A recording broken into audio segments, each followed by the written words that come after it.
Welcome to episode 40 of the Abstract Sports Podcast, where we're bringing sports back to life with a unique perspective on the game from abstract yet popular angles. We're coming at you live on Facebook. Please share this broadcast with your friends and family if you're watching right now on Facebook, and also share it later. I don't care. Do what you want. But be sure to spam those Facebook emojis, and let's get this party started, all right? Let's go.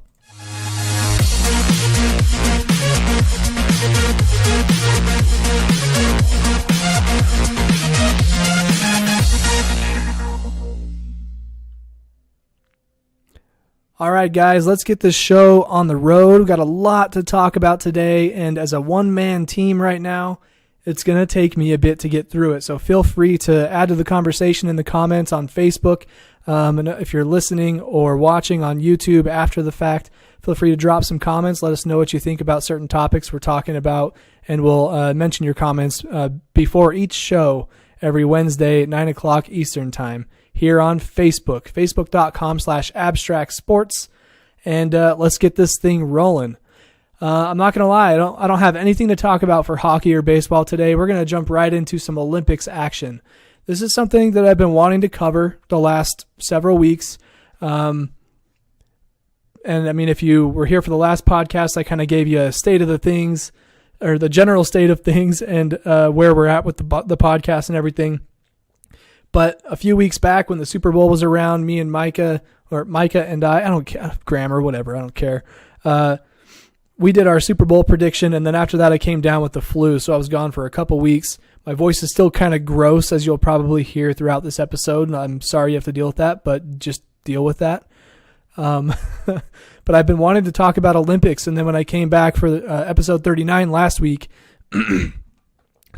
as I came back for episode 39 last week, I totally forgot to talk about Olympics, and I mentioned it in the title and everything, and I just spaced it. So today we're going to talk about some in-depth Olympic action and the feel-good stories that happened there for the 2018 Winter Olympics in Pyeongchang, South Korea.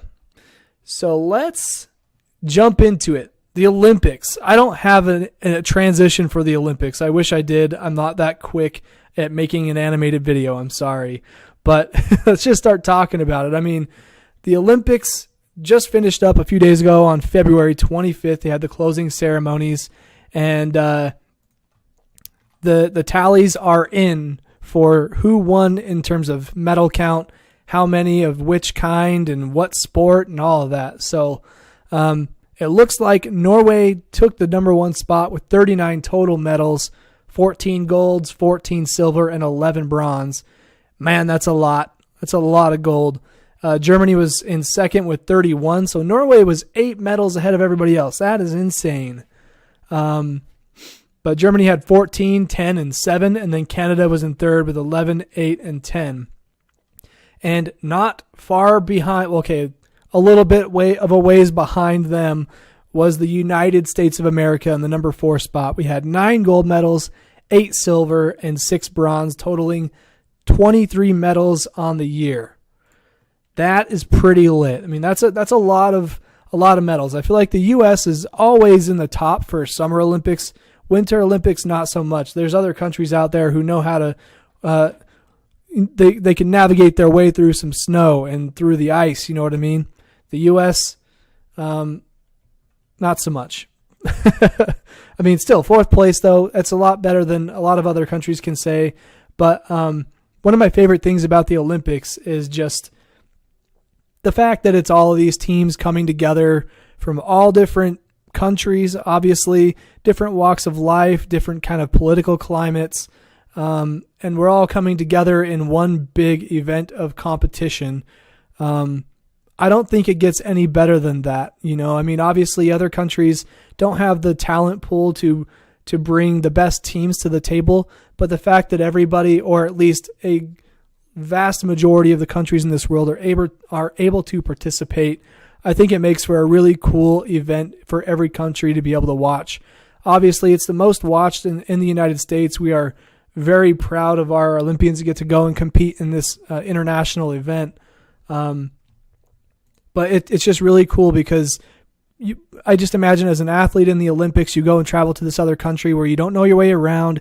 You don't know anybody except for the teammates you traveled there with.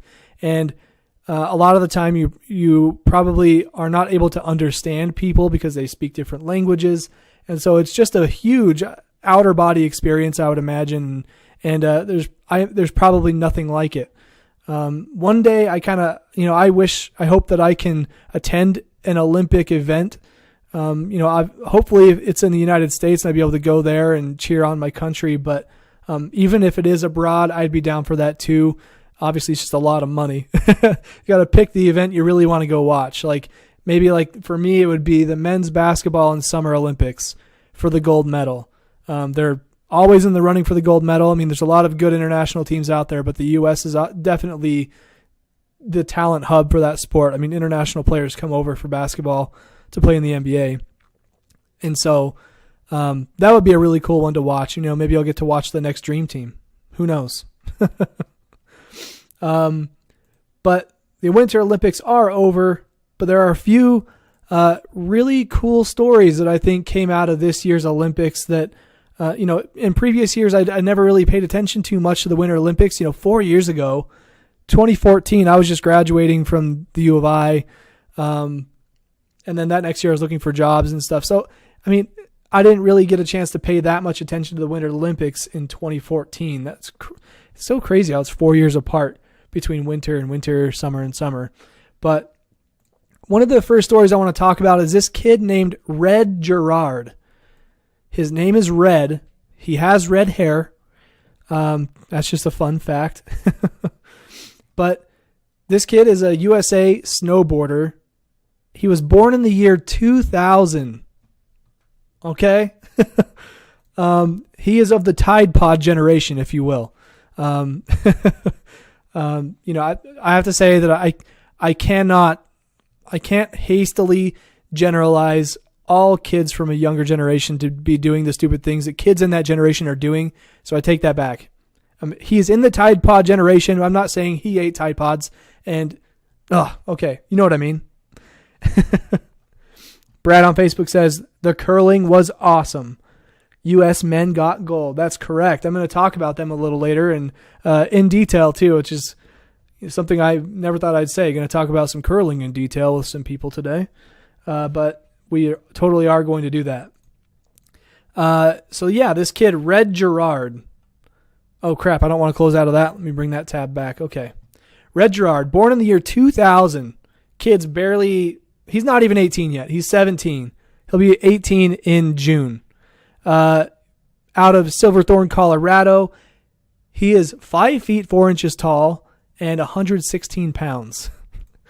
Dude is little, but obviously he's a youngin'. He's a young blood. But the crazy thing about this kid is that he was heavily recruited at a young age. He basically was snowboarding all his life as he was little. Didn't have a coach until he was 13, and then by the age of 15, according to NBCOlympics.com, at just 15 years old, he was already landing backside triple cork 1440s, whatever that is. It's a lot of spinning, okay? One of the most difficult slope style tricks at contests. And so he's a slope style snowboarder. What that means is they basically go down in like a downward hill, and there's a bunch of jumps along the way, and I think there's like 3 big jumps, maybe 4, and they try to land what they can off of that. So it's a little, you can choose what jumps you go off of, and I think there's some grindage too. You can grind on some grindage. I don't know what you call it. Oh man, there's rails you can grind on. There we go. That's the word I was looking for. But he was doing some pretty good stuff at the age of 15 apparently. But he qualified back in February of 2017 for the Olympics, and what do you know? He took gold in slope style. One thing that I thought was funny is, you know how like they try to keep the mics hot when these athletes are competing because it kind of captures the raw element of what it's like to be there. That can be good, for the experience of the viewer on television, but it can also be bad for live television because this kid is, he's like 17 years old. I imagine there's a lot of kids that look up to him now because they saw him at a young age succeed in an international event, and he's on camera and he's just like dropping the F-bomb like crazy. He's like, holy F, man, I can't believe this. Holy effing F. The camera is just catching everything, or the mic was catching everything. So I got a kick out of that. I'm like, he's a young kid. He's caught in the moment. I mean, one of the things they say in the reporting business is like, well, they don't say this, but you catch reporters putting a mic in somebody's face right after a big win or a loss. And a lot of times they get pretty crazy interviews because they're just like caught up in the moment. Like when Stephon Diggs got interviewed after that catch to beat the Saints to go to the Super Bowl, or not the Super Bowl, to go to the conference championship. And his interview was just like one of those more awkward ones that he just walks away from. He's like, I can't do this, man. I've had too much. This is wild. But it was like that. I mean, this kid's just like, holy effing F, effity F pants. And I'm just sitting there laughing like, oh man, I'm watching the reruns on like Hulu or whatever. So I'm like, I wonder if NBC got that stuff corrected before it came through the wire. But I do love that raw element. I don't mind the cursing. I think it adds to it for me because I'm just like, yeah, he's excited, man. He's expressing his emotion. He's got attitude. I like that. But that's Red Gerard. Keep an eye on him in the next Winter Olympics in 2022. Moving on to the next story of the Olympics. And while you guys are listening, feel free to shout out your favorite moment from the Olympics. Let me know what you think. What part of the Olympics had you in goosebumps? Because I feel like that happens a lot with these international events like this when you have pride for your country and you want to see your people succeed. I know I do. I get the goosebumps all the time, or goose pimples, as European people would say. On to the next story. Of course, we got to talk about Shaun White. This dude came into the Olympics having won already 2 gold medals in the half pipe competition. And apparently, I didn't know this. I don't know how I didn't know this. I don't pay enough attention to these types of sports. But apparently, he won a lot of medals in like as a skateboarder as well. Because I mean, the sports I imagine do translate over a little bit, and a lot of the tricks are named after skateboarding tricks, which I have to say is one of my favorite things. Brad on Facebook says women's hockey. I agree. That was a pretty awesome moment. I'll be talking about them in a moment as well. Definitely a good choice. But I mean, my favorite thing with the half pipe competition is as the commentator is talking about the tricks that the snowboarder is doing, he's like educating the viewer on where the names came from, what it means to do a a corkscrew, a 1080 corkscrew back grab. I don't know. They have some weird terminology, but he educates the viewers on what is happening and why it's called that and whatnot. So that is pretty cool to see. But going back to Shaun White, this guy, he came into the Olympics with some like sexual harassment accusations on his name. And I'll get to that in a minute, but he came in with that kind of like media pressure, and obviously that's not something that you want to just sweep under the rug. You want to make sure it gets handled, and his situation was handled coming in to the Olympics this year. But it came down to his last run to get the gold, if you didn't see it, and this kind of shows you like the focus and the like just like the mental endurance that it takes to compete at a high level like this. But he was going up against this other snowboarder who took silver is from Japan. Kid was kind of like Red Gerard, honestly. He's really young. He is like 5.5 feet tall, like really light. Makes you wonder how he can get so much momentum to get like 20 feet up off the half pipe flat ground. But Shaun White put up a dang good run. He threw his helmet into the crowd, and he's like, oh, I'm going to need that back. I still have a run to go. And not long after that, the Japanese rider came through and had a better score than him somehow. And so Shaun White had to come through. Shaun White also fell on his first run, so that kind of takes that one out of the question. But his last run, he comes through and nails every single trick he was supposed to hit, and he takes gold. in a clutch last run. I mean, just imagine when they're sitting up there getting ready to go down here and then like go 20 feet in the air and do all these tricks. They're visualizing in their head like what kind of motions they need to do. Like you see them like doing like this dance routine almost like, and it's really just them like helping themselves visualize the motions they're going to be going through in the air. And the order they have to do it in so that it has like this wow factor to it. But while they're up there getting ready, they have to have all of that in mind, plus be paying attention to making sure they actually get into the half pipe correctly. But then again, these are like top-notch competitors who've been snowboarding all their lives, so going up and down into a half pipe is probably like it's like a cakewalk for them. For me, I'd probably kill myself. But anyways, he comes back with a clutch gold win. And that was pretty cool to see because Shaun White is sort of the face of snowboarding for the USA over the last several years. So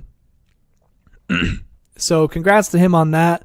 And then immediately after that, like, you know, he's got his snowboard in his hands. He's got his gloves, his helmet and everything. He's carrying the U.S. flag. And on his way to the podium, apparently the flag was touching the ground and he was just trying to get all of his stuff together.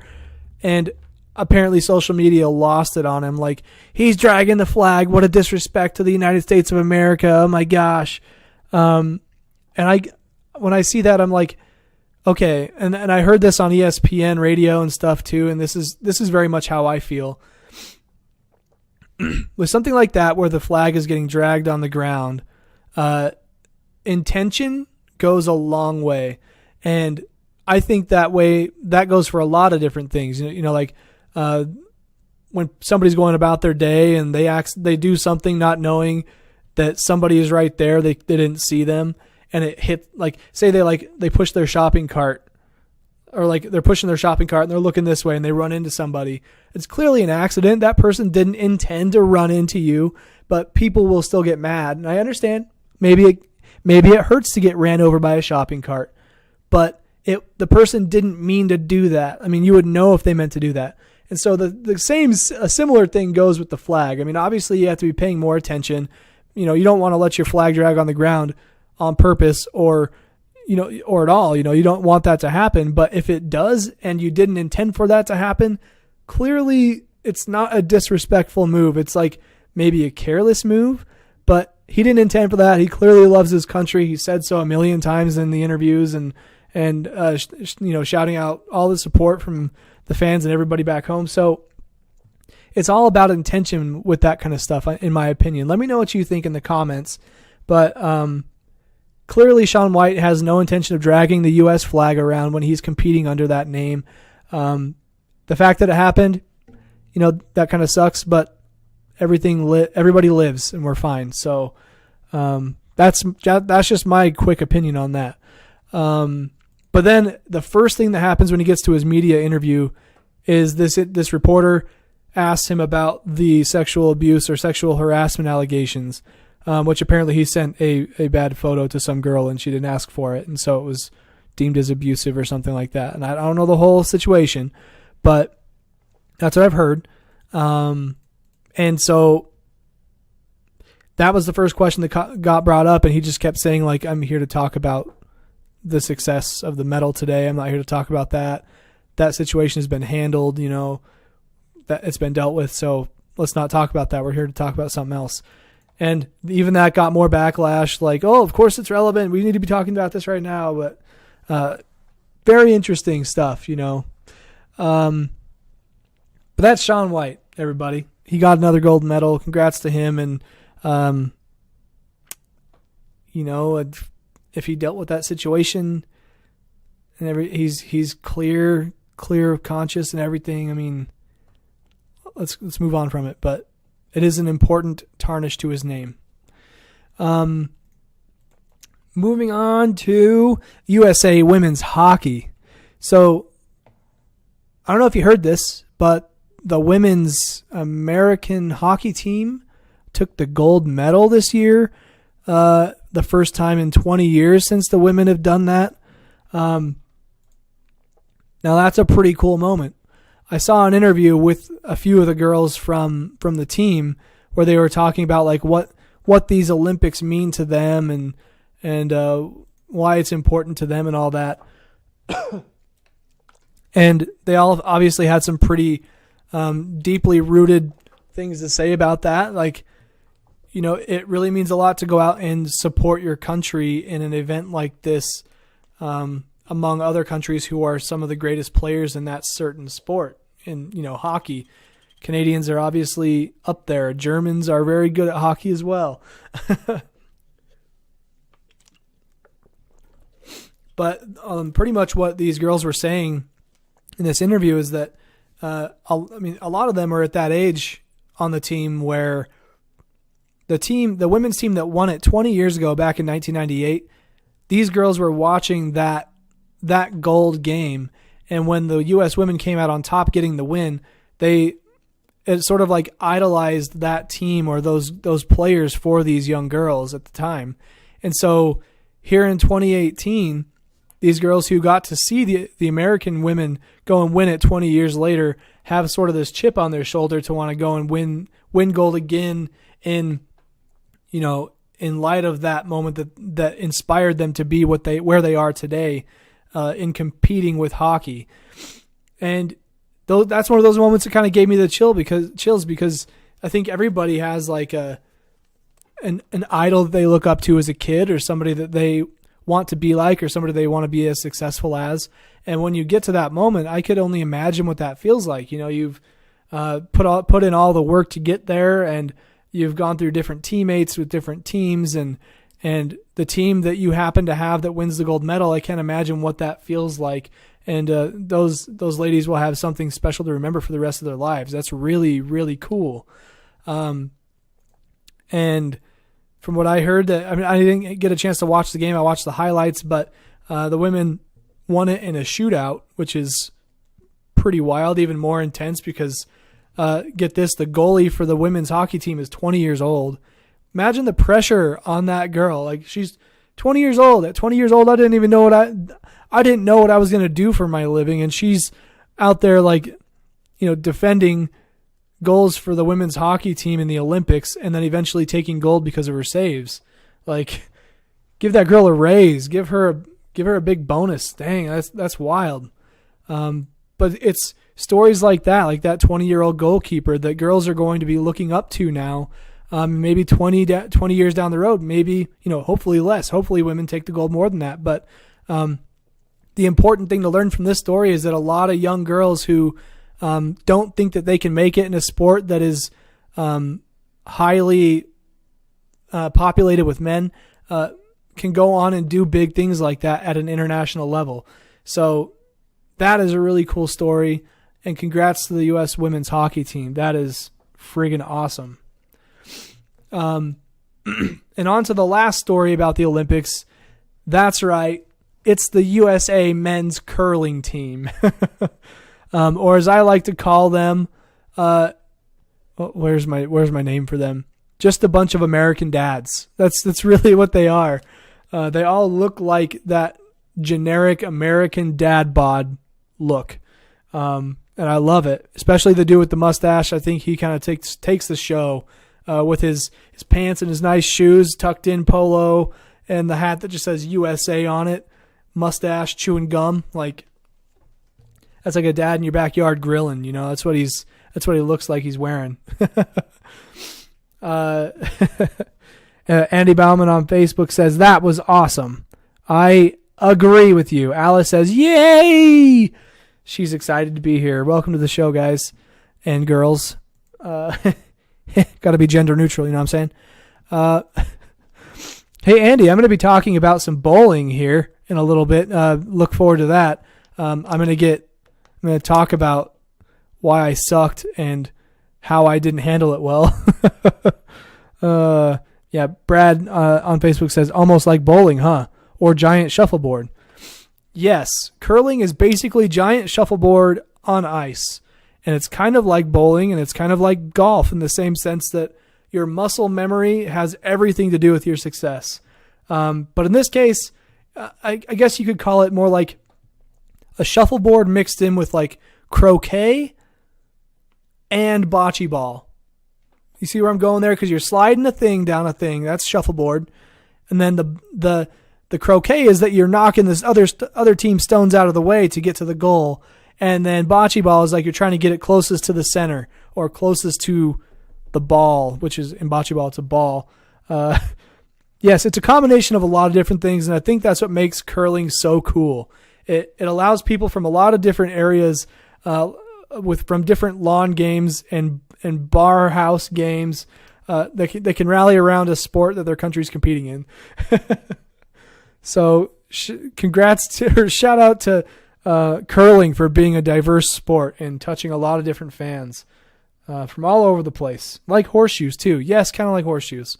Now we're getting out of hand, though. That one's off the ground. Everything else is on the ground. So that one's out of the category. But these all-American dads on the curling team, their rise to gold was really interesting. I heard this story on ESPN Radio, and I'm going to share it here because I feel like not a lot of people listen to ESPN Radio anymore. And I just started, and I've been passively gaining this crazy knowledge about all these different things about sports. So here's the story. It's going to be a pretty short one, so don't get your hopes up. Basically, after the 2014 run, like I think this is the same group who was in 2010, 2014 curling for the Winter Olympics. I'm pretty sure. But after their 2014 run, basically the committee was like wanting to get away from this group of players and bring in some new talent. And so these guys, like, they're basically getting phased out. And so they decided to call themselves the Rejects, and they put their own team together to go compete in competitions. They're from like Minnesota. Apparently curling is huge there. I mean, these guys were in their award ceremony. They were getting emotional when they saw video footage of their facility back in Minnesota. There's like a huge crowd there. Like all these people probably play curling every single day. It's kind of weird, but it's not a thing in Idaho Falls. I can tell you that much. At least I'm not in that scene if it is. But these guys, they called themselves the Rejects because they were getting phased out to bring in new talent for the American team for curling. And as the Rejects, they kind of worked their way up to the top ranks in the country and then eventually got to compete in Worlds, and they made a good playoff run in the world competition at curling.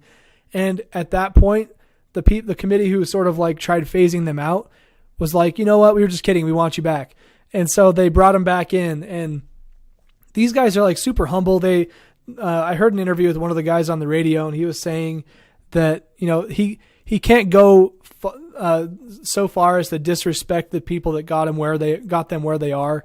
Like, sure, that first year after being told to go, they formed their own team, and they definitely did make it by themselves to the top of the ranks. And then with the help of the USA coaching staff and the people who brought them back on board, they wouldn't be able to be in the medal competition like they were this year. So they were very humble in saying, like, yeah, we put in the work to get that call up, and we took advantage of that call up and took gold, and everybody is all the happier for it. So pretty cool little story about curling. I mean, it's obviously a competitive thing, and it's a part of these guys' lives. They've been doing it for a long time, from what I heard in their interviews. So shout out to the USA men's curling team for having such style, such humility, and just being generally nice people. That's about the best way I can describe it. But I've heard of on the radio and on Twitter of a lot of different conversations saying that these American curling guys are going to get some endorsements after the performance they put on in the Olympics this year. And Golick and Wingo are putting out suggestions on Twitter, like asking for suggestions. Also on the morning show thing with Stugatz. Those guys were coming up with some pretty funny ones. But one of them was they were saying that they should get endorsed by jock straps because they protect your stones. And apparently that is a legit translation of terminology from curling into the jockstrap marketing business, because you protect your stones. I mean, when the USA guys won the gold, what were they? The Swedish Switzerland. I don't remember who they were. But they would throw one stone out there, and then they would put their other one right in front of it so that the American guys had to knock that stone out of the way to get to the other stone that was in scoring position. And so, jock straps, protect your stones. And I thought that was pretty great, but I don't know why, but my brain won't let me think of any visuals of what would go down in an ad for jock straps like that. That's just, my brain can't go there. It just physically can't.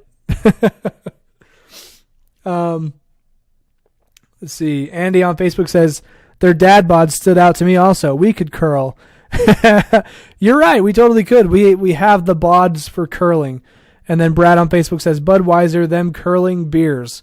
You know what? I have a better idea. Here's my idea. I think the curling team should get endorsed by Keystone because people who drink Keystone call them stones. Like, hey, pass me a stone. And some of their old marketing material, they would use that same phrase. And so, let's see.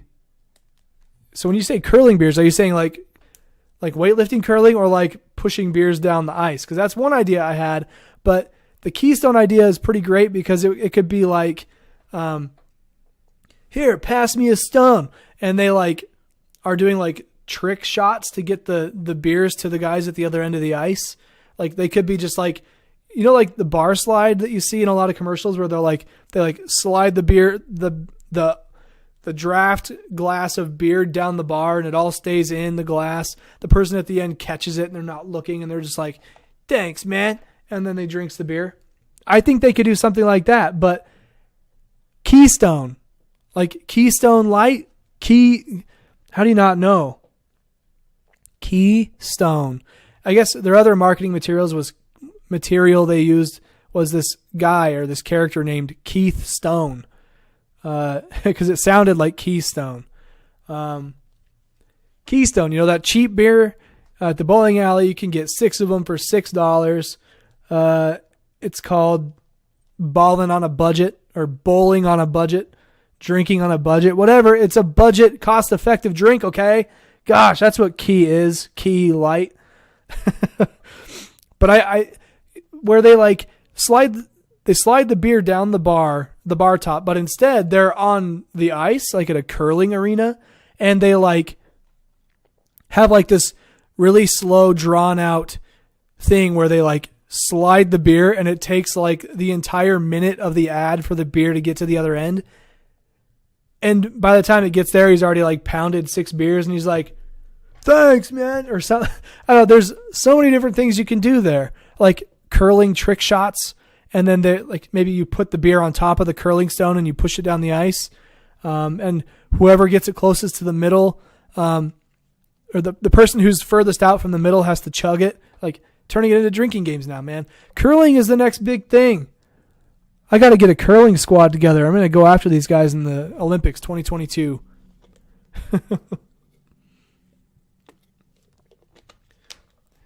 But you should totally drop a comment of your best suggestions for endorsements that the curling team should have. What endorsements should they take up? Try to be as clever and creative as you can. Think about curling, stones, American dad bods. See, maybe that's where the jockstrap thing just can't. The visual, it's just not. It can't. No, it can't even. It just can't even. So, speaking of thinking, I have the ability to compete in large sporting events. Let me give you guys a recap on how the Idaho Falls City Bowling Tournament went for me this weekend. Okay. People in the comments right now are probably thinking what I'm thinking, and that is that it didn't go very well for me, guys. It really sucked.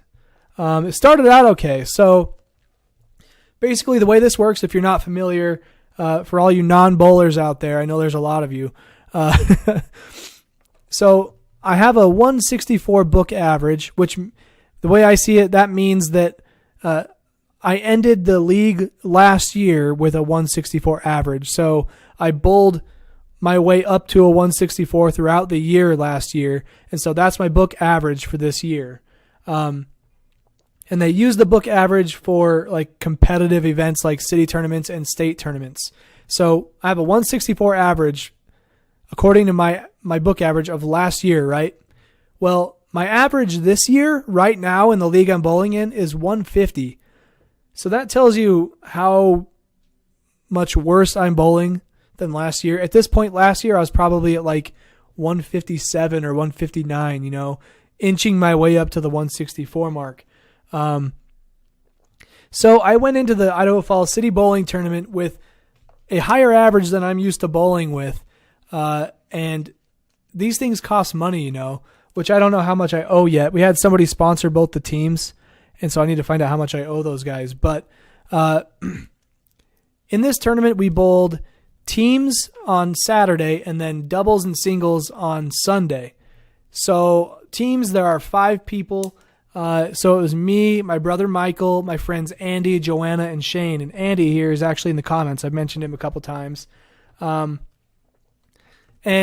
the way this works is it's kind of chaotic. I mean, we are taking up like more than half of the bowling alley, and we're all crammed into like 12 lanes, and there are 5 teammates per team. So that means there's like 10 people per set of lanes.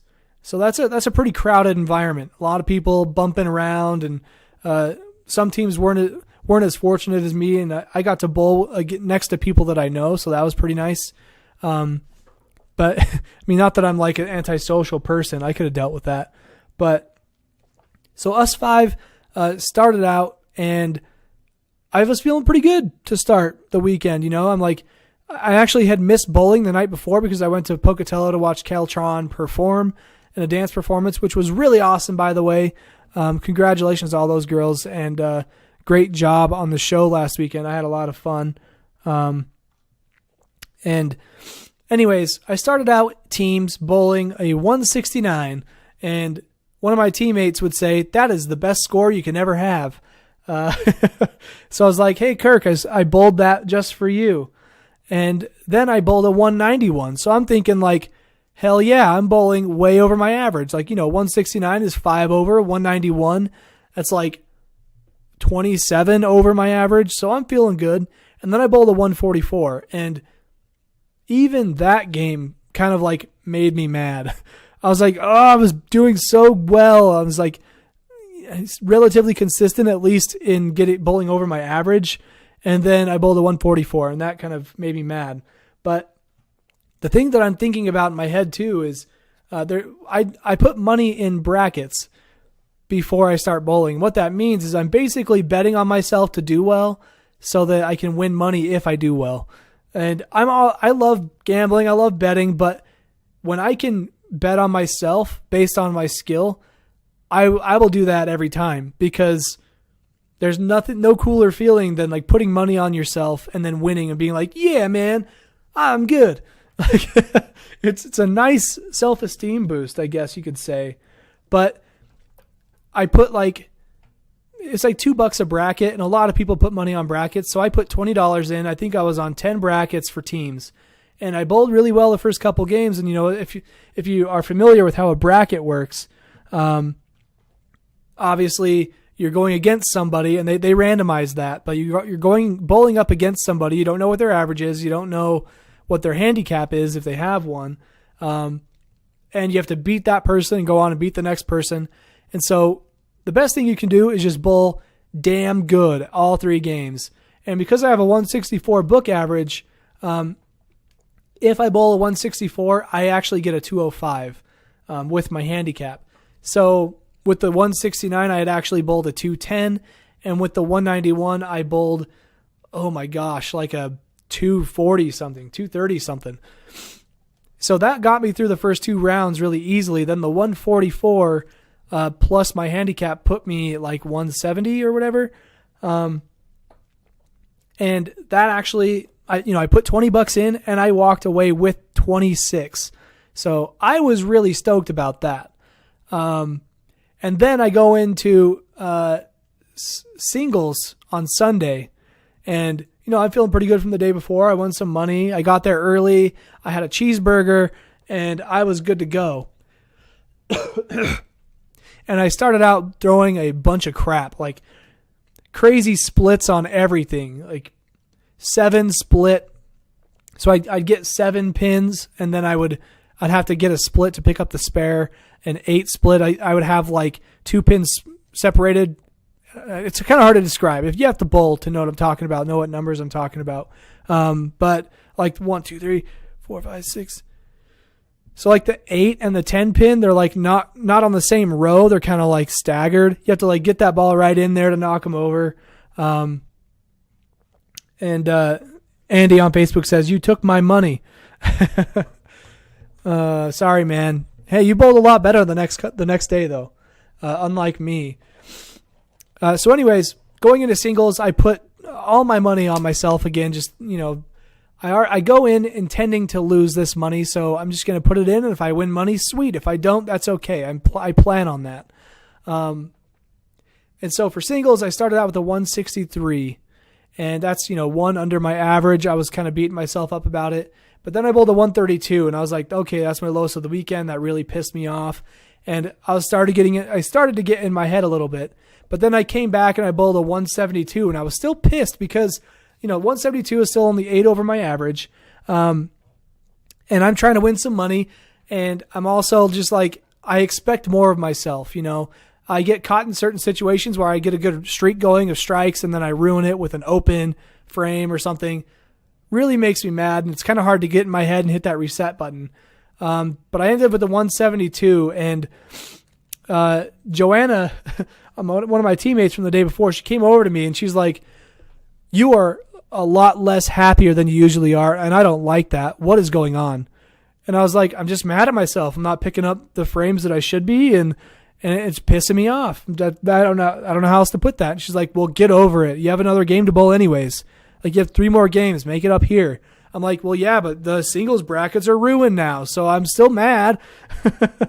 So she's all trying to comfort me, and I'm just like, "No, Joanna, get out of here. Get out of here." No, it wasn't like that. I was just like, I'm fine. I'm fine. And then she left, and I was like, yes. That would be Andy's wife, actually. So I don't know if he heard that conversation when we were at the bowling alley, but I was just like, I'm not doing well. That's why I'm mad. Gosh, leave me alone. So then basically on Sunday when you bowl singles and doubles, you bowl 3 games, and then with no break in between, you just bowl 3 more right away. And I was already kind of pissed, but the next game really had me seeing red. I don't know how else to say it. I was so mad. I started off the game with a open, and then I got a spare, and I got another spare, and I was like, okay, yeah, this is all right. I can make this work. And then I opened every single frame almost throughout the rest of the game. Guess what my score was, guys? Take a wild guess. I know people in here already know. But I bowled a 91. Not a 191. Not a 291. A 091 91. I was fuming. I was so mad. I mean, there were people a couple lanes over who were making fun of this girl who was bowling on our lane because she bowled a 99. And then I bowled a 91.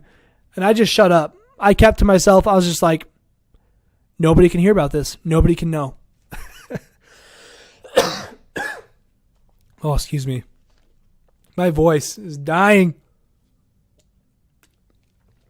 So I bowled a 91. I eventually told my friend Mike a little later on. And he's like, "Hey, how are you bowling here in doubles?" And by the way, doubles, this 91, I bowled doubles with my brother. And he bowled like a 170 or 180 his first game. I bowled a 91. He bowled almost double what I did. And we're on teams, so we basically shot. I ruined our any chance of winning doubles. That's for sure. Right out of the gate with a 91. But Andy says, "Oh baby," and then Alice says, "Ouch," and then now they do. Yeah, now everybody knows I bowled a 91. But if I bowled bad, I'm going to let you guys know. I mean, it's just part of the game, and there's something to be said about that. and I'll talk about that in a second. I bowled at 91, and I told my friend Mike about this because he was giving this other girl crap, and he was like, "Oh my gosh, Kyle. Oh my gosh, holy shit." I'm just like, I know. He's like, "Well, hey, at least you didn't bowl as bad as Randy did a couple years ago with that 87. So I've got 4 pins over the lowest score we've ever seen in a city tournament. Still doesn't make me feel good. Makes me want to become a professional bowler and be better than everybody else in the world now. Probably not going to happen, but man, I was pissed. But after bowling the 91, I bowled a 168 and then a 166. Both very consistent games and just over my average. If I had bowled that all 3 games, we could be a little higher in the rankings than last for doubles. So that really made me mad. And I realized when we were bowling teams, Joanna was actually getting a little upset because she wasn't bowling as well as she usually does. And I was telling her about this thing about how Russell Wilson, when he throws an interception or he has a bad play, he does yoga and stuff and mental training where he trains himself to try to forget what just happened by pushing a fake reset button in his head. I know that sounds crazy, but it's kind of one of those mind over matter things. Something bad happens, you channel that frustration into your mind and then you just say reset. And you are back to new. And the idea is that your mind doesn't overcome your abilities and on the next time you get the ball or the next time you give it a shot. And that's the exact opposite of what I was practicing myself. So I was telling Joanna this story, and then I didn't practice that same thing when I was bowling in 91. I was just mad at myself, and I'm like, okay, I wasn't going to have a beer today, but I need a beer right now. And when I say that, I don't mean I need beer as a vice. I mean, I need to stop thinking so much and just get over it and bowl my game. Having a beer will loosen me up and make me just go with the flow a little more. And so I had a beer. It was a very effective beer because I bowled a 168 and 166. It did something for me. So there's some stories that you never thought could come out of bowling before. But man, I have a lot of fun bowling. If it wasn't for bowling, I wouldn't get to hang out with some of my other friends nearly as much. It's really where my way of hanging out with them. And if I didn't bowl, I wouldn't see them at all. So after this weekend, I was kind of beating myself up, and I'm I'm going to quit bowling. Next year, I'm paying money to do this, and I'm not doing very well, and it's just making me mad. So I might as well stop. But I can't do that. I can't, because I wouldn't get to see some of the people that I like to hang out with. So you're lucky, Andy. I will be bowling next year. But I'm going to come back better. I'm going to be better. All right, that's enough for the bowling action. I know that probably bored the crap out of some people. I feel like I at least make bowling interesting. I do have to say, Mike, the same guy who was kind of giving me crap about the low score, he said that he tried looking up information about the Idaho Falls City Bowling Tournament. He Googled that phrase. And my article from last year where I recapped how things went was the second result. So the moral of the story is, well, not the moral, but the sucky part is that I didn't give him the information he needed. He was looking for information for the 2018 Idaho Falls City Bowling Tournament. And the link that he found of mine didn't have that information. It was just an article for last year. So gave me an idea. Maybe I should start putting up local city sporting events and the schedules and how you can get involved so that people can find information through abstract sports. Helps promote local community sports, gets people involved in the community. The more link ranking we can have in that area, the better. I think that's a good idea. So, let's talk about some basketball. Let's see that again. Wow, that is beautiful. What a beaut. Excuse me. My voice is really starting to kick my butt right now. So we're not going to actually talk about NBA action. I'll probably get into that a little bit more since the Olympic season has passed. But right now, let's talk about some college stuff. There's a lot of stuff going on in college sports, but I'm going to start off by recapping my trip to Pocatello to watch the Vandals take on the Bengals at the Reed Gym. I have to say, I'm from southeastern Idaho, and I never make it to Pocatello. And I had gone to Pocatello Friday night for Keltron's dance performance, and then I went over there again. I got it backwards. I went over there Thursday night for the basketball game, and then the next night for Keltron's dance performance. So I got to know Pocatello really well in that 2-day span, and I think I should go there to party sometime. But with that aside, Reed Gym, where the Bengals play their home games, is rather small. I understand they're, a pretty small school. They're not really known for their sports. They're really big with nursing and stuff like that. Just like every other university, they have their thing, and theirs is nursing, not necessarily sports or anything else. But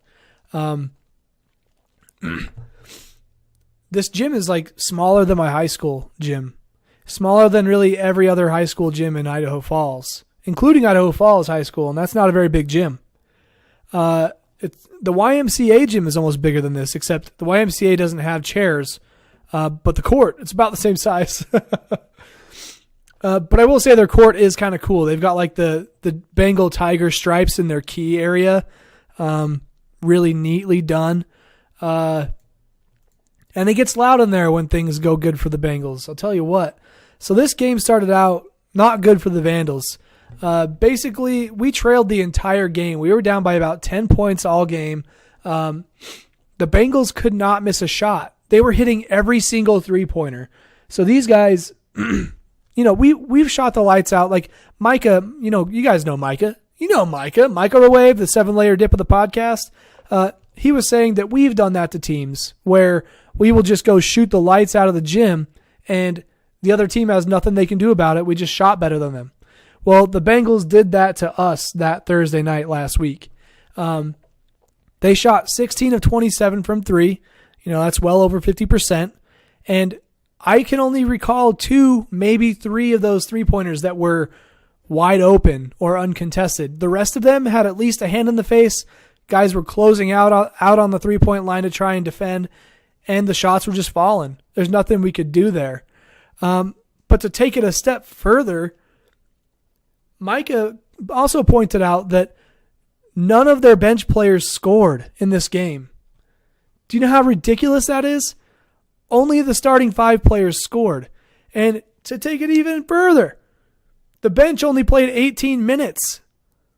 It's also sad that they played 18 minutes and didn't score anything. That's kind of sad. But their starters beat us. Their starters. Their starting guard played every minute of the game. He played all 40 minutes. It was wild. But I have to say, with all that being said, I'm upset that we lost. I traveled to Pocatello to go watch us win, and we lost. And that sucks. But it's okay, because we're still on the top. We're still on the top of the big sky. But like I said, we trailed most of the game. Victor Sanders, who's like our star guard, I'm not sure where he's at on the all-time scoring list for the Vandals now, but he was number 2. So he's definitely a standout talent. Very athletic. He kind of puts the ball on a string, gets between guys in traffic. Really, really fun to watch. Kind of dramatic when he shoots threes. He's always trying to get fouls called. I don't have the most respect for that. I know it's a strategy, but he hits a 3 to tie the game with like 12 seconds to go. And that was pretty wild. That was like the first time that we had cut the lead to 0 all game, at least from what I remember. So he hits a 3 to tie it with 12 and a half seconds to go or so. And then they get the ball and they go down, dribble around a little bit. Their guard takes a contested 3, had a hand in his face, like as he was elevating. I don't remember who it was. I think Sanders got his hand up in the guy's face like this. But when you're shooting, it's like muscle memory takes over at that point. If you have a hand in your face, you already see where you want the ball to go. sometimes a hand doesn't really matter. That's why guys can make contested shots. But it was insane. He makes the shot, 2.5 seconds to go. So we get the ball, we inbound it, and Sanders fumbles the ball, loses it, couldn't get a shot up, and we lose the game. Kind of a terrible way to lose. You want to be able to get a shot off, but we didn't have any timeouts, so we didn't have a way of getting the ball up the court. We had to go from other side of the court in 2.5 seconds, hit the shot to tie it with a 3, and we couldn't do it. Joanna here on Facebook says, I heard you talking about me, FYI. I'll always try to cheer you up when you're grumpy, even when you want me to go away, laughing face. So just keep on dealing with it. Thanks, Joanna. You the best. Kind of. Just kidding. You're pretty cool. So anyways, pretty tough loss for the Vandals. But things got even more interesting after the game. So Keltron was in Pocatello that same night because she had a rehearsal for the dance show she was doing the next night. And she was our ride. So we just kind of were waiting around the gym until she got back to us so we knew where to go or when she was going to pick us up. And so we were just kind of hanging out in the lobby. They have some nice couches out in the lobby. Shout out ISU, Reed Gym. That was very comfortable. And as we're sitting there, I see Victor Sanders walking across the gym towards the lobby. And I was just thinking what am I going to say to him? Hey, good game, man. You played your heart out. Good game. Well, he comes into the lobby and I didn't see, but his dad was with him. According to Micah, his dad is very active. He's very vocal. During the game, he was standing up on the sideline, behind the Vandals bench, yelling at the refs, berating them, just giving it to him. And I was like, who is this guy? He's like, oh, I think his name's Luan Sanders. I think that's what Micah said. But he's kind of like a mini LeVar Ball. I had to say it. He's like a mini LeVar Ball. Excuse me. Voice is getting all weird. But anyways, we're sitting there in the lobby. We're just flipping through our phones, waiting to hear from Kelly. And Victor Sanders and his dad, Luan Sanders, come into the lobby. Victor Sanders is audibly crying. Okay? You can hear him pouting out loud, something like that. He's crying. This guy is not a freshman. He's not 18 years old. He did suffer a big time loss. Not big time, but I mean, a game they really wanted to win. And he's a senior and he's crying. That right there shows you the type of competitor that he is. Okay. And I'm not trying to make fun of him for crying because when you're a big time competitor, you want to win all the time. And especially games like this, that's sort of on your home turf where there's a lot of Vandals in the house. You want to put on a show for your Vandals. You want to get the Vandals to win because there are people there that are supporting you and there's a lot of history there. So I understand that I get the crying thing. I'm not trying to make fun of him at all, but I was surprised. It kind of caught me off guard. So, I wasn't going to say anything. I didn't know what to say. And so he's wandering around the lobby as me and Michael are just sitting there showing each other funny things on Facebook. And Sanders' dad just he starts yelling in our general direction. He's sort of being that supporting father figure, which is really cool to see. Kind of like a mini LeVar Ball. He's very vocal about supporting his kids. But we're sitting there and his dad is yelling in our direction. He goes, "This is a true Vandal right here, man. He put his heart out on the line for you guys." The guys in the locker room, they're in there laughing. He's crying, man. He took this one to heart for you guys. And I just I put my hands up hey man, it was a good game. That's all I could say. I'm it's a good game. And then he was cutting me off so I couldn't say anything. So weird. I did not know how to handle that situation. It's not I was fanboying or anything and be oh my gosh, it's Victor Sanders and his dad. I can't express myself. No. It was just awkward. I tried to say it was a good game. You did your best. I mean, they shot the ball really well. There's nothing much you can do there. It was all contested. The stats will show that. All of their starters scored. That doesn't happen. But Sanders is just kind of talking to his dad, saying, if I had done this or if we had done that, trying to solve the problems right then and there. And it seemed like he was clearly upset with his teammates for not taking the loss as hard as he did, especially his dad. But it was a really interesting situation. It kind of shows the heart of a competitor. This game is Idaho versus Idaho State. It's one of those games that doesn't happen very often for the Vandals. And Sanders clearly wanted to get that win. And so I felt bad for the kid, but he's got a bright future. I mean, he is playing for the Idaho Vandals, so you have to take it with a grain of salt, but his stats are great. And this team has a great chance of going on and taking the tournament, taking the conference tournament in the next few weeks. Next couple weeks, I should say. Something like that. There's only a couple games left, and then it's tournament time.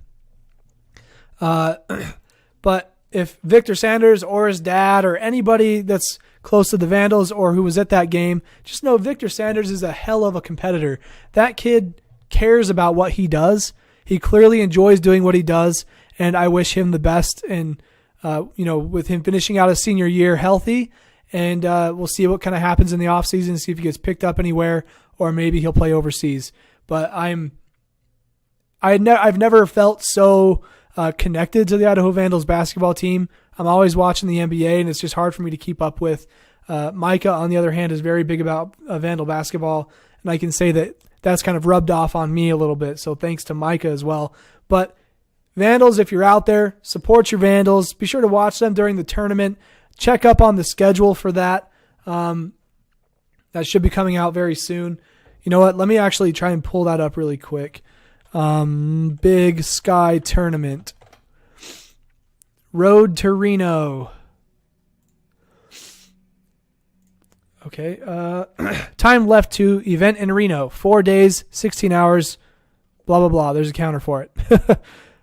So the tournament starts March 6th, guys. That's a week away. That is 6 days away. March 6th. First round.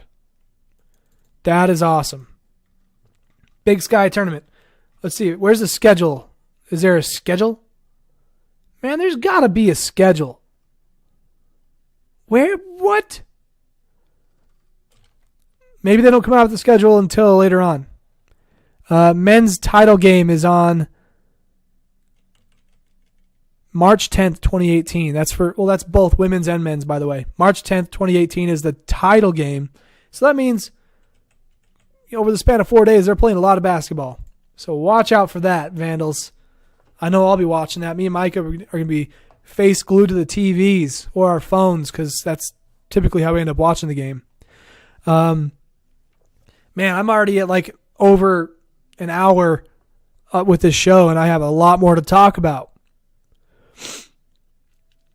So first, let me mention the Big Sky standings so that we have a good picture of what the Vandals are looking at going into this tournament. Michael on Facebook says, "Ha ha ha! Losing your voice again. LOL." You know what? Yes, I am losing my voice. This is what I go through for you guys. I'm willing to lose my voice every week for you guys. It's a lot easier on me when Micah is here, but he's on hiatus until he decides to come back. He started his big boy job this week. Congratulations to Micah, a.k.a. the 7-layer dip of the Abstract Sports Podcast. Happy for him. It's a pretty cool improvement to the career. So Big Sky standings. Let me get through these links. Blah, blah, blah. Here we go. So after the loss to Idaho State Bengals, the most crazy thing happens. After that game, every team in the Big Sky Conference was a game ahead of the team below them. And vice versa with losses. So it was like, at the wins column, if you looked at it, it went like 13, 12, 11, 10, 9, 8, 7, 6, 5, 4, 3, 2.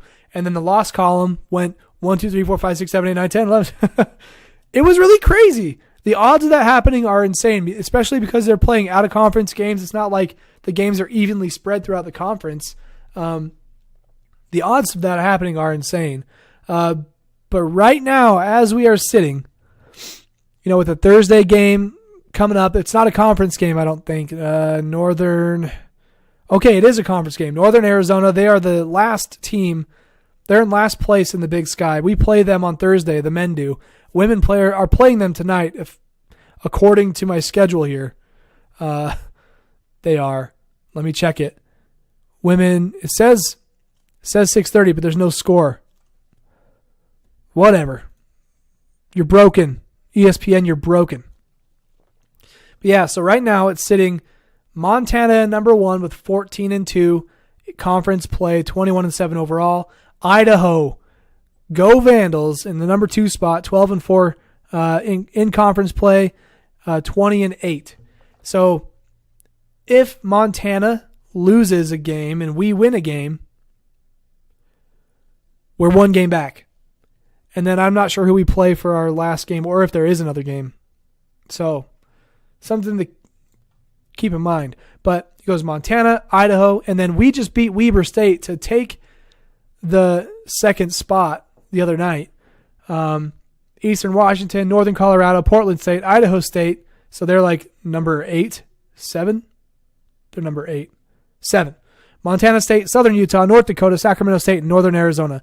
Northern Arizona is 2-14 in conference, 5-24 overall. We play them on Thursday. Where's that? That's the March 1st. Guys, can you believe it's already March? That is wild. Yeah, we play them tomorrow. 8 p.m. Mountain Time. I'll be watching that one, that's for sure. So that's your Big Sky Conference standings. Looking forward to the Vandals going to that tournament, putting some beatdowns on some teams, hopefully getting the title. That would be legit. Now let's talk about the big stuff. We're already over an hour into this show, and I don't care. My voice is gone. I still don't care. My nose is kind of stuffy. Still don't care. We have some stuff we got to talk about. I'm getting more animated, too, as we go. I like it. Sorry for the noises. Oh. So there's some corruption going on in the NCAA. I'm sure you guys have heard. To just throw some stuff out there, according to Sports Illustrated, here's a list of schools implicated in the NCAA basketball scandal. It says, more than 20 college basketball schools were implicated in federal documents taken from a sports agency college basketball corruption case, which reveal potential widespread NCAA violations. Some of the biggest programs and players in college sports are named in a Yahoo Sports report published Friday. It details that players and sometimes family members received impermissible benefits such as cash, hotel rooms, airline tickets, and meals. A list of the schools included in the report are... Oh, dang it. Yahoo, stop. Alice on Facebook says, Idaho women won 93-83. Woo! Thanks for the stats. ESPN wasn't working for me, so thank you for the shout. 93-83, Idaho women win. Woo, go Vandals. Love it. So, the teams that are included in this report are some big ones, guys. Like a lot of the big ones. Duke, North Carolina, Texas, Kentucky, Michigan State, USC, Alabama. North Carolina State, Seton Hall, LSU, Maryland, Washington. That'd be University of Washington, UW. Texas, South Carolina, Louisville. That's the Rick Pitino squad. Utah, Xavier, Wichita State, Clemson, Kansas. A lot of players come out of Kansas. Creighton, the team that won my bracket championship via best logo last year. Creighton, Notre Dame, Vanderbilt, Virginia, and Iowa State. Those are some big teams. This is in addition to 10 people, including 4 assistant college football coaches who were arrested and charged with various corruption crimes. Wow. They always say, more money, more problems. That is so true. There's so much money in college sports. And when you're especially not paying the players, there's going to be some corruption to try and swing players' interest to go to a certain school. Whether you are bribing their family or you're bribing that player directly or you are paying somebody to do it for you, there's so much stuff that can go wrong, guys. Like, it's so bad. But here's one that really can't get any worse, okay? So the Rick Pitino situation at Louisville, at Louisville, says the headline of this article from the News and Observer says it's hard to praise NCAA, but punishment of Louisville was a ruling worth applauding. And that, whatever, that sounds political. I don't want to get into that. So here is a line from this article, though, from Barry Jacobs, columnist of the News and Observer. And this is just a few days ago, February 26th.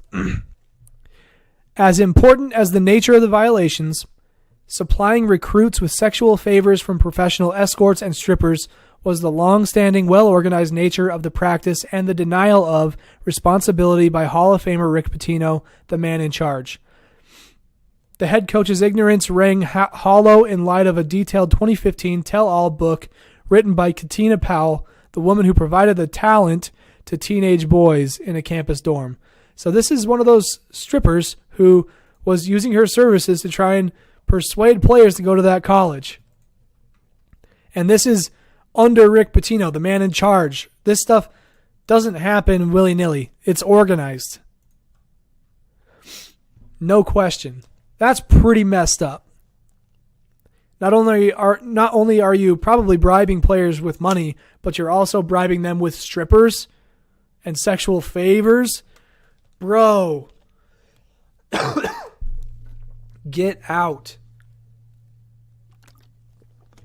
And that's one situation. And then the one that came out recently was Sean Miller, head coach of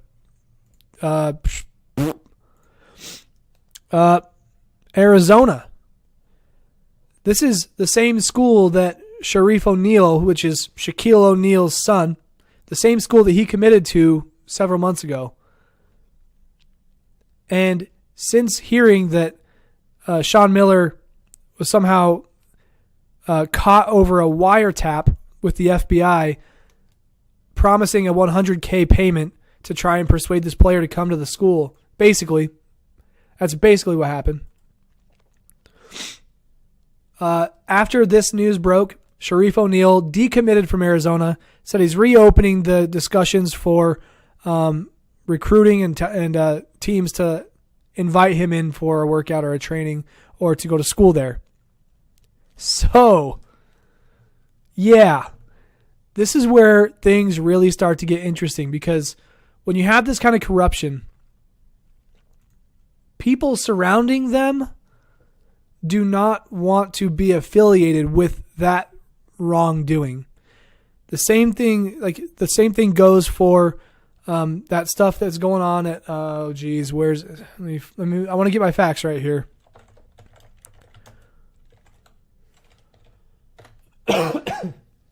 Excuse me. Michigan State, that's where I'm thinking of, where the gymnastics coach was sexually abusing teenage girls for who knows how long, 11 years or something like that. Messed up stuff. I just can't believe that. But like with that whole situation, there's a lot of people that are in line to get fired there. And the thing with that is that the university, their main worry, obviously they will say that they worry about these girls and they want to make sure that their support group is there for them and whatnot. But the university is worried about this tarnishing their legacy and tarnishing their ability to recruit students to go to school there. Not to mention the boosters who give a ton of money to their athletic programs to make them succeed. But there's got to be boosters backing out, students backing out, athletes backing out. Same kind of thing is going on with this corruption stuff. The people who are getting hit, like Rick Pitino, Sean Miller, players are losing faith in that organization and they are skipping town. They're going somewhere else. And that's good on them. That's a smart call. If you are a top prospect to be a professional NBA player, professional basketball player, you don't want your name to be surrounding anything that has to do with bribes. People will try to use that to say, were they bribed while they were there or something like that? So good call on Sharif O'Neal. I didn't make sure I say his name right. Let me check. Sharif. But you have people leaving the university, or people who are committing to go to that university now backing out. So that really changes the picture on things, and this is how college sports are throughout. You hear NBA players coming out and saying it. LeBron, he's a smart dude. He's had his eyes on the game. He's been around recruiting and stuff like that. But he comes out and says that it's corrupt. We all know it. Lonzo Ball, he was at UCLA for 1 year. None of this stuff happened to him while he was there. But he said, we all know it's corrupt. Just make it legal and let's move on with everything. So he's saying, let people bribe players or let players take endorsements in their local communities to make some extra cash on the side. And that's a whole other discussion we could have. We could talk about what if the players had the rights to make money outside of NCAA with endorsements and autographs, using their name and their likeness to gain popularity and money, which seems fair, but the NCAA prohibits that. So, where there's a lot of money, there's going to be corruption, especially when you're not paying the people who are giving you the recognition that's making you all that money, i.e. college athletics.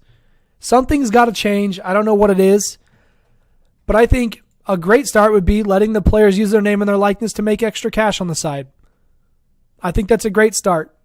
Freedom is a good thing in any way of the word, so let them do their own thing. Let them get that endorsement with that car dealership in Moscow, Idaho. Let them do commercials for that pizza place in Pullman, Washington. I think that's great for the community. I think that's awesome. But the NCAA permits it. As long as they are acting in good, what's the word I'm looking for? In good vibes, in good nature, in good positive, what's the word? As long as they have good intentions and they're wearing the team logo, even if they're not wearing the team logo, let them do it. I think that's a great start, and it takes away some of the issue of players not being paid and the schools getting all the recognition.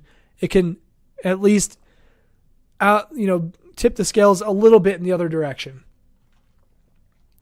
But that's my 2 cents about that. But with all of this in mind, with college athletics sort of in the woe things, things are kind of like the public eye is on the NCAA and how they're such a corrupt thing, and they have been for years, but a few stories in quick sequence are really making it become national news quick, and it's getting bigger and bigger and bigger every time somebody gets hit, especially those top 20 schools, or those 20 schools that were named in that report. That's a lot of big schools. So,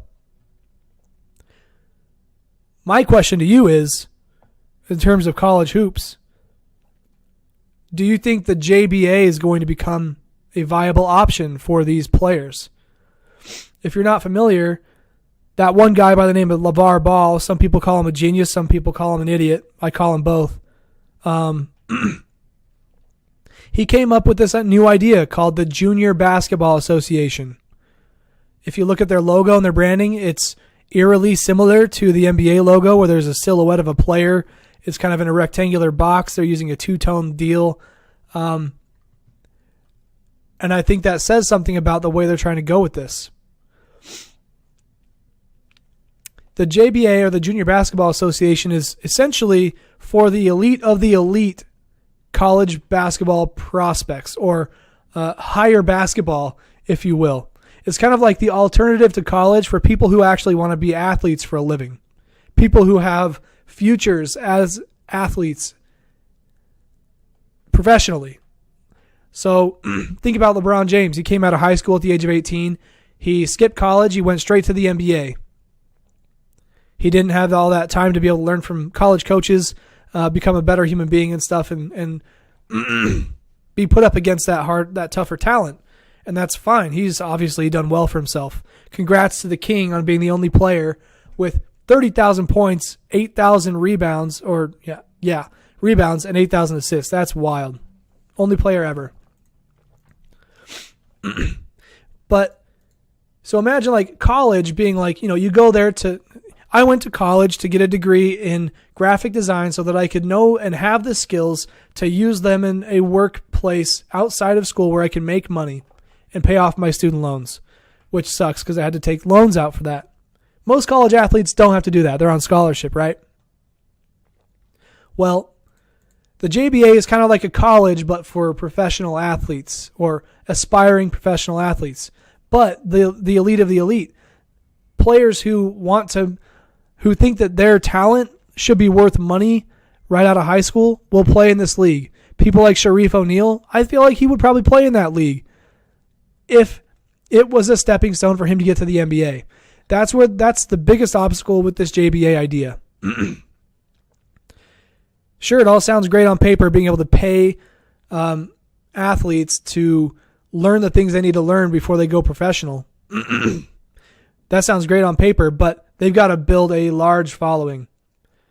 And it's just getting started. And with all this bad news coming out about the NCAA and how corrupt it is, if there was another option, they will go there, especially if there's money. Again, there's more corruption where there's money, but if you're paying the players and they're happy, it's better off than the NCAA. So then it makes me think like college basketball teams are going to open up. There'll be more opportunity on college basketball teams for kids to play college ball who wouldn't otherwise get to because people are, taking the route that all those people jumped ship on to go play in the JBA. So I think the JBA is a brilliant idea. I think it's good for the game of basketball. It's expanding the interest, expanding the range in which you can get involved with the game. And it's also helping to harvest the elite talent. Who's to say international players can't come over and play in the JBA if they're good enough? It's a whole different recruiting game. Except the thing is that you don't have to worry about an education. You can just worry about educating yourself about the game of basketball. So pretty interesting stuff for you guys today. Keep in mind, March Madness bracket for the abstract sports thing is going down. Selection Sunday is March 11th. This happens. That's the day after the conference tournaments go down, as I mentioned earlier. So if you are interested in getting involved in this bracket, there's going to be a reward of some kind, and it's going to be free to enter. Let me know personally, and I will send you an invite personally. Let me know if you're interested for that bracket. Otherwise, I will be sharing it on my social media accounts and everything. And you guys can submit your bracket, and we'll see who wins. Whoever wins is going to get some kind of cool reward. I'm thinking anywhere from like a $50 to a $100 Amazon gift card. Got to get Keltron's approval on that one because it is coming up kind of fast. But it would be really cool. I can't promise how much it's going to be, but I want there to be a prize for somebody who gets the best score on a bracket because it's pretty much random. Like anybody could win this thing. You can think you know everything about college sports, and the person who doesn't know anything will win it. So stay tuned for that. Before I head out here, I want to say that I'm actually getting my personal website and my personal social media accounts, personal/professional, all put together. So feel free to follow me on your favorite outlet. I am on Facebook, Twitter, Instagram at Kyle Clay Design. That's KyleClayDesign, Kyle Clay Design. And I share a lot of my design stuff there. I share a lot of sports stuff there. And I just hope to use that more as an outlet rather than just blasting my personal Facebook feed. So follow me on those outlets. But also don't forget to smash that like button, hit the subscribe button, like and follow the Facebook page so you can stay tuned for the weekly episodes of the Abstract Sports Podcast every Wednesday, 9 o'clock Eastern Time, 7 o'clock Mountain Time. Shout out to everybody for coming through the chat today. It was great talking to you all. Really made for a great show, and I think we touched on some really good things. So if you're listening to this on SoundCloud or YouTube after the fact, let us know your thoughts on these certain topics, and we'll definitely share them before we start the show rolling next week. So be sure to let me know if you want to get interested with the blog or the podcast. You can write articles for the Abstract Sports blog, or you can start your own podcast. Just let me know and send us an email at hello@abstractsports.com, and we'll set you up with your own branding, your own logo, your own show name, your own chapter, your own category on YouTube and on SoundCloud, iTunes, all that. If you feel like you can talk sports, get at us. We'll hook you up. All right, guys, that's everything I've got for you. Stay tuned for episode next week, 9 o'clock Eastern Time here on Facebook. We'll see you then. Bye-bye.